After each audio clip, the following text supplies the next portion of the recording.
The smell hit me first, that unmistakable, gut-wrenching stench of dead fish rotting under the morning sun. I'm Garrett Blackwood, and there I was at 6 a.m., standing on my dock with a coffee in my hand, just staring at what used to be Crystal Lake. This place is 43 acres of pristine mountain water, or at least it was so clear you could count the scales on a trout 15 feet down. It's the place Emma and I spent 20 years dreaming about. The place I bought with her life insurance money just 6 months after her funeral. Now, it looked like a damn crime scene. Hundreds of trout were floating belly up, and the water had turned this sickly, neon blue-green color that burned your nostrils from 50 yards away. Being a retired Navy environmental engineer, that color told me exactly one thing. Someone didn't just make a mistake. They dumped industrial chemicals in here deliberately, professionally, and with total malice. I'm 58 years old, and after 26 years keeping nuclear reactors running and managing environmental systems for the Navy, I was just looking for some peace. A little coffee at sunrise, a line in the water, and the memories of the woman who made everything worth it. That peace lasted exactly 3 weeks. It ended when I heard the sound of expensive gravel crunching behind me. A white BMW, looking like it had never seen a speck of dust, pulled up right to my dock. Out stepped Vivian Hartwell. Picture the absolute final boss of suburban entitlement. Blonde hair that probably cost more than my mortgage, designer shades, and a clipboard clutched in her manicured hands like a weapon. She was the president of the Meadowbrook Estates HOA, a subdivision of $800,000 rustic homes built for tech millionaires who wanted the Montana view, but couldn't stand the Montana reality. "We need to discuss your illegal fishing operation," she told me, without even a hello. I had to laugh. Illegal? On my own land? She handed me a certified letter claiming I was violating county ordinances with unauthorized watercraft. I looked at my beat-up aluminum rowboat, then back at her. It was pure fiction, a bureaucratic paper cut meant to bleed me dry in legal fees. But then she dropped a hint about municipal utility easements, and that's when my engineer brain started clicking. She knew something about the lake's connection to the town's water that I didn't. I realized right then that I wasn't just dealing with a pushy neighbor, I was dealing with a predator. When you can't win a frontal assault, you flank the enemy. I spent days in the basement of the county library, digging through property records and environmental permits. And boy, did Vivian leave a paper trail. I found out her prize-winning rose garden was built illegally on protected wetlands.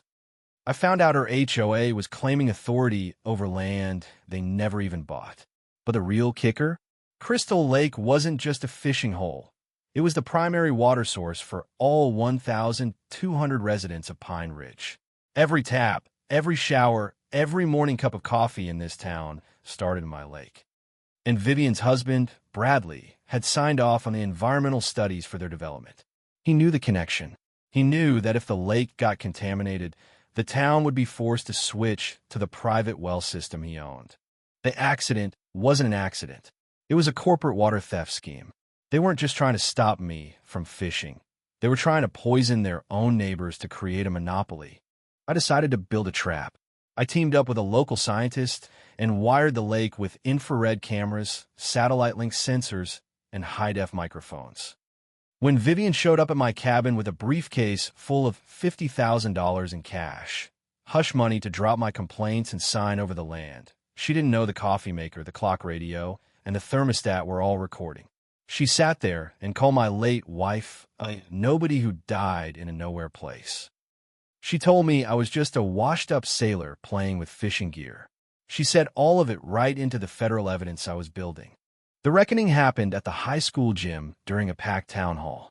647 people showed up, including the FBI's Environmental Crimes Division. Vivian and Bradley walked in like they were royalty, ready to save the town by selling them their private water. Then I stood up. I plugged my laptop into the projector and showed the room infrared footage of Vivian herself overseeing the chemical dump in the dead of night. Then I played the audio. When her voice boomed through the speakers calling their neighbor's town a dying logging village full of has-beens, the air in that room turned primal. As the handcuffs clicked around her wrists, Vivian screamed that the town would die without people like her. A veteran in the back just yelled, "We did fine before you got here, lady. We'll do better now that you're gone." 6 months later, Crystal Lake is clear again. Vivian is serving 18 months in federal prison, and Bradley got 2 years. Their assets were liquidated to fund the Emma Blackwood Environmental Scholarship, which is now sending local kids to college. I even found a new partner in Sarah, the scientist who helped me take them down.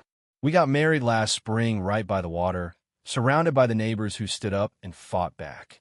So, here's what I've learned. The documents that can give you leverage are usually hiding in plain sight. You just have to be the one who bothers to read them. But it makes me wonder, if you found out your community's lifeblood was being poisoned for profit, would you have the patience to document the truth, or would you just fold? Drop a comment below and tell me your stories of facing down people who thought they were untouchable. And subscribe to the HOA files, because sometimes the guy with the rowboat is the last person you want to mess with.